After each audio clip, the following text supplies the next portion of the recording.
Shanti. This is a continuation of the Quick Fixes for a Happy Life series, and this one we're taking up today is a person or people that aren't happy with their workplace, their jobs, whether it be the colleagues, whether it be their job description, whether it be the way they're treated, whether it be their money, but basically all in all it's about how to make yourself more happy in your workplace. And also, is there ever a time when you should just quit your job and walk out, or is that a no-no? So this is what we want to work on today, so that people can understand why things come in front of them when they do. Many reasons why to be unhappy, and there's also many reasons to be happy as well, because the fact is that someone, if they've got a job, that they've got some kind of security in their mind, and it's always good to have some level of security, because you never know what's going to happen in the world of suddenly. So at least if someone's got that security, they've got certain space in their mind for other things. And of course we're all to some extent taking support from the security that the world offers, but we're finding that the world's becoming a more and more insecure place, no matter what people do. And we've always had these situations in the past where we were able to walk out of one exit and we found another door would open, but that's not always the case these days. Sometimes people are in a job that they hate and they have to tolerate that because there's no place else to go. And some of the people are bossy, condescending, disrespectful, and the thing is that whatever's in front of me from day to day is something that is meant to come in front of me from day to day, because there's certain things that I can do inside that you need to do, really, because if you don't do them, you'll find them wherever you go. So quitting isn't a very good option, because we're quitting because of the pain that's being held inside.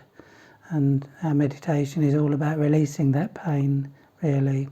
It is questionable, in actual fact, how much people are suffering from their workplace, or whether they're suffering from their own state of mind, because often people are not at work and they are also dragging the past forward with them into their time off, and they're making a place of pleasure and joy into a displeasure.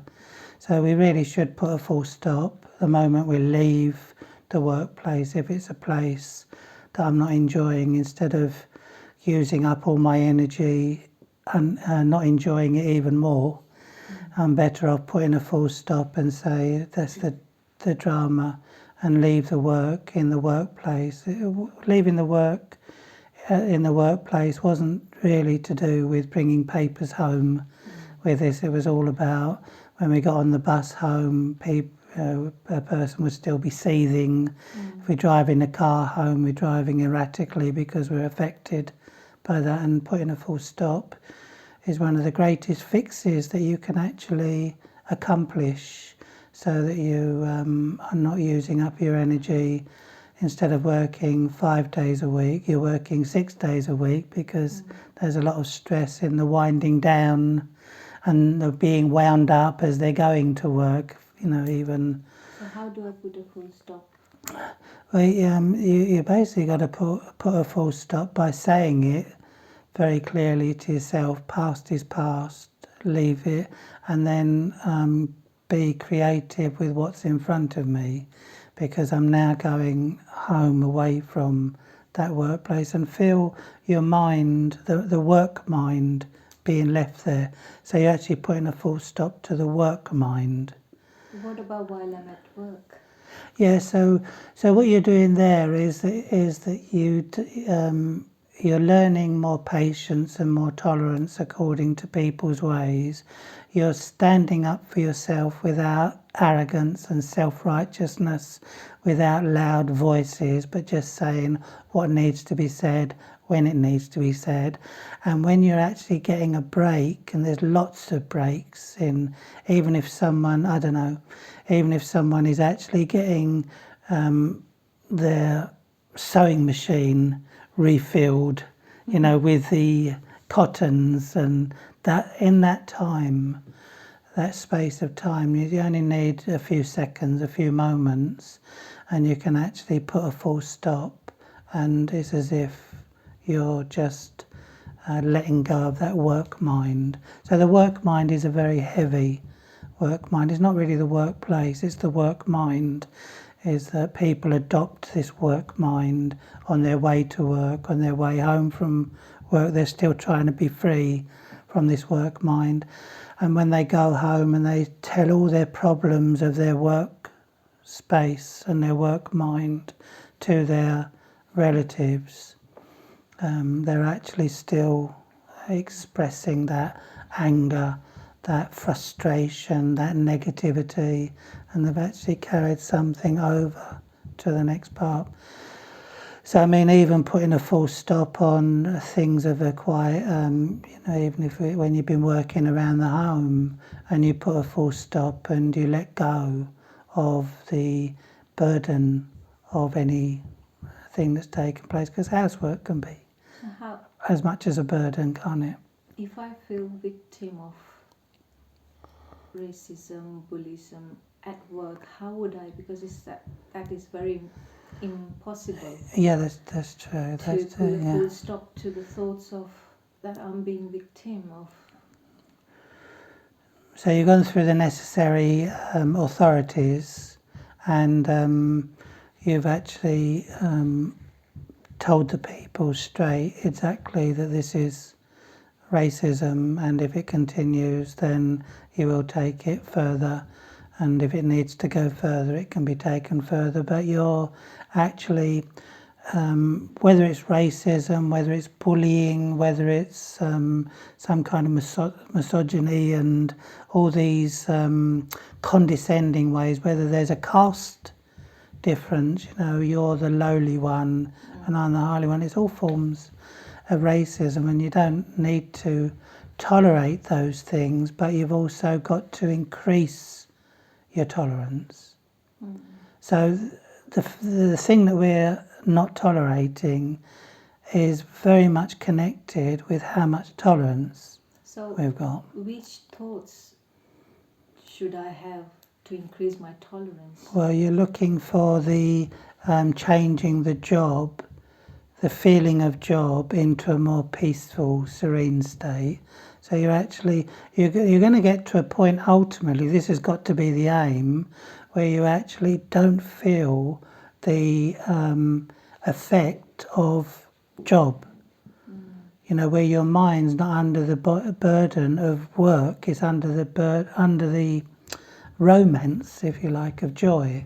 So you've got the mind that's full of the workload, and people have that anyway. As soon as they're asked to do something, their attitude is such as, him again, her again, and it's again and again and again. So, I mean, the work mind is actually emphasising things probably about 5,000%, if not more, of what's going on. So you've gone through that mode, and you feel insulted. But the thing is that whether we're insulted because of our colour, our race, our sexuality, or whether it be to do with just that someone's parked in your parking space, it still feels like an insult. So what you're doing really is you're actually separating yourself from that event that's happening. You've dealt with that, but now you've got to still deal with your intolerance, because that's been going with you wherever you've gone. It's in relationships, it's even hearing the alarm clock So basically, I'm taking the responsibility of changing my own attitude, isn't it? Thank you. Yeah, brilliant. Perfect. Rather than keep expecting others to change their Yeah. attitude. Yeah. Their downfall will be their downfall. They've sent out a negative energy that's going to come back to them. I've obviously sent out a negative energy that's coming back to me. I'm dealing with my negative. Perfect. You've given the answer to the whole video. You're taking responsibility for changing something that I haven't changed for a very long time and has been increasing because my thoughts, words and actions have been expressing it again So both and again. parties are waiting for someone to take the initiative to bring the change. Yes, isn't they it? are. See, if I'm fed up with you, I'm actually fed up with myself. Exactly. Because it's myself that is dealing with But you. you don't have the power or I courage didn't to know. initiate It was the change. ignorance, wasn't it? Yeah. I was in a state of ignorance when I didn't realise how much I was fed up with me when I said I was fed up with you. I didn't realise how annoying my annoyance was when I was annoyed with you.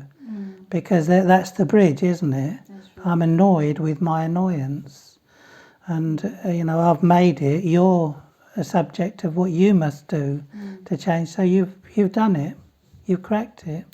You've said what needed to be said. You're taking the responsibility to becoming more tolerant, more patient, and deal with it intelligently rather than emotionally.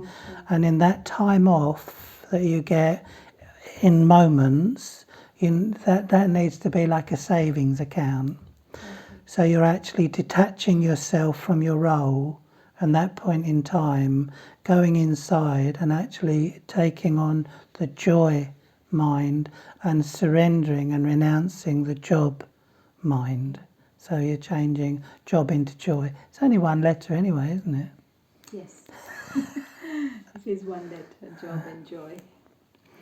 Yes. So if a person quits, if a person runs away, there's a saying, you can run but you can't hide. So although if you Google these things, you'll find that they do change their jobs like they're changing their clothes. Some people, they say don't, like you said earlier, some people say don't stay in a job more than 2 years. Well, why not? Why not if you're getting a great deal of joy from it? Because they're ambitious and they want to get up the ladder, but they sacrifice virtues, tolerance, patience, love even, joy even. And what are we here for? But actually getting all those things that we want from our work to be joyful, to have a joyful life. And yet there's people who live in mansions with all the money in the world. People wouldn't be able to dream of having money like that, but they've got money like that and they've got prestige and status, and they're so miserable, so unhappy, because it didn't end up where they thought it would. And that's because they didn't change what they needed to change when they had an opportunity to change it. Your sum total, when you relax in the place that you've earned and the surroundings that you earned, it's the mind that you actually sit with. Yes, I think quick fix is very good. I think if we can use it quite often. Take responsibility. Take responsibility.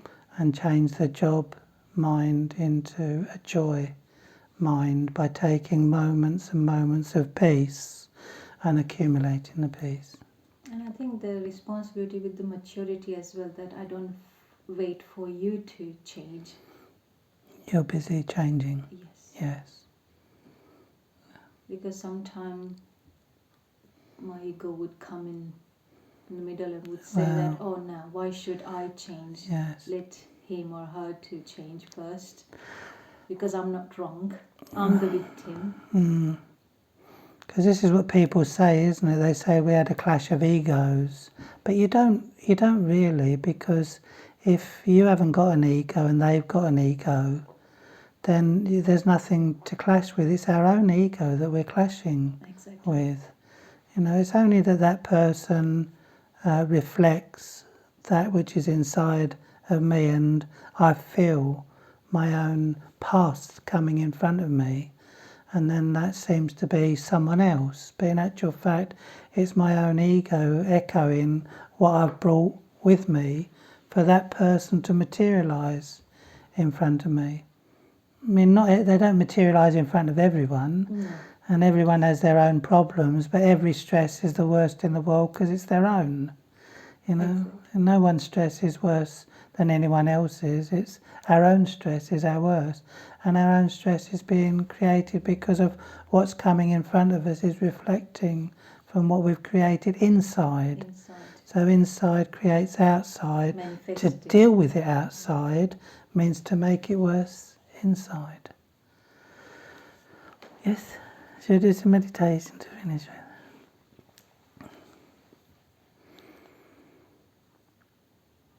So let go of all the hard work and all the thoughts of what you have to do, must do, should do, didn't do. These are all the ingredients of a hard-working mind that is filled with job and not joy. I do because I want to do, I love to do whatever it is that comes in front of me is my joy. And if I don't know how to do it, the greatest joy is in learning, because I am learning about joy. I am relinquishing the burdens, the bondages, the heavy workload. It's just a heavy workload that's held in the corners of my mind. Everything is easy. I look forward to everything that is about to happen, because this is my massive adventure of expressing, reflecting, enabling and allowing my joyous mind to remove the heavy workload in the mind. There is only one workload to let go of. Om Shanti.